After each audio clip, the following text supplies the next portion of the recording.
Good morning mga kababols. Nandito po tayo sa ating Camp Crame sa ating Sport Fest. Siyempre kasama ko yung ating mga swimmers. Yan from different region. Yan si Shout out from Pro 11 swimming team. Yan, Pro 11 swimming team. Ang aking kakulab si Basal.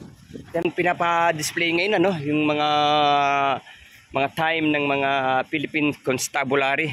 So ito yung ating, anong tawag dito, Bas? Itong machine gun, no? So ito yung machine gun natin mga kababols. So dito lang to sa harap natin ng ating Camp Crame.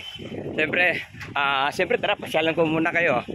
Ito yung mga time na car natin, ang mobile 156. Yun. Metrocom. So yan, Metrocom mga kababols. So nandito lang to sa may harap ng Camp Crame. So ito naman yung ating tricycle na Follow Me, Pulisya. So ito yung time na ito. Ito, ano naman to, Bas? Ano naman to? Itong 105? Parang canyon, di ba? Ito yung mini 105 canyon. So, tingnan natin. So, 755 meters, 111. The 7mm FAK Howitzer 1M, also known as by the post-war designation by M16, was designated in the United States of 1920s. So, yan mga kababols, 1920s. So, ito naman yung ito, tingnan natin lahat ang mga kababols. Ito naman yung the 81mm mortal. So yan, 81mm mortal is an infantry weapon, could be broken down into the three separated parts of the barrels and base plates. So yan mga kababols ang ating mortal. So ito naman ay the same sa ating 60mm mortar. So ito rin yung mga kababols, the M224 60mm mortar is in a muzzle loaded, smooth and bored and high angle and fire of the weapon. So yan, isa-isahin natin mga kababols ang ating mga mortal dito. So ito naman yung ating from, so yan, tingnan natin kung ano to.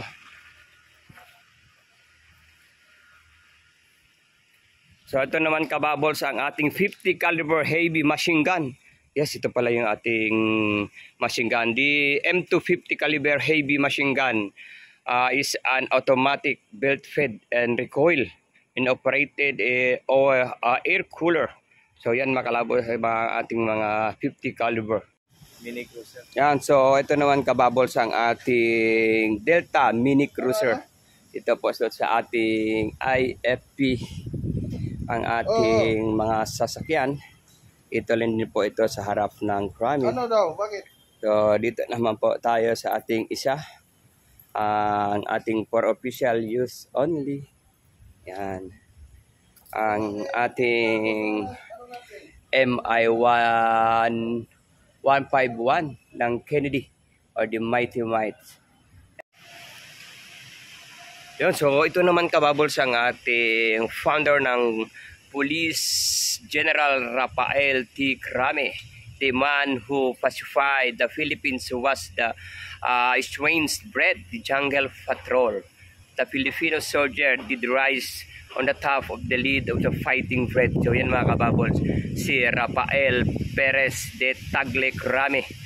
So yan, puntahan na naman natin ang ating Integrated National Police Helicopter.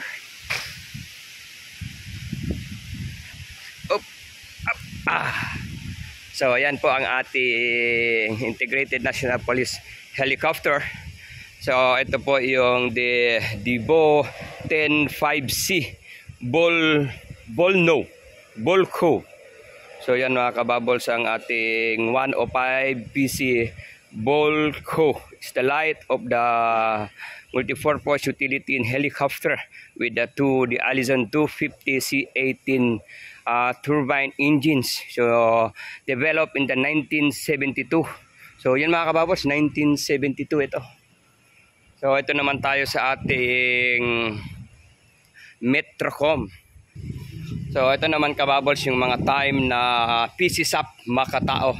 Ito yung tangke natin ng time ng PC. So, tingnan natin ang ating C231 Bravia Chi-Mate B200 armored by the personal carrier. The Chi-Mate Bravia B2 Armor Personnel Carrier APC 200 as an armored steel in hull, which provided protection to the crew from the small arm firearm to the 7.62 mm. So yan mga kababol sa ating PC tank. So ito naman ang ating hammer. So PC Koi. Yan ang PC Koi. So yan mga kababol, sa maraming salamat ang ating mga time na mga PC and Integrated National Police Helicopter, ating mga Metrocom, ang ating founder sa Camp Crame. Dito lang po ito sa harap. Maraming salamat. Ang inyong lingkod, si Kababols, Police Pangkaragatan.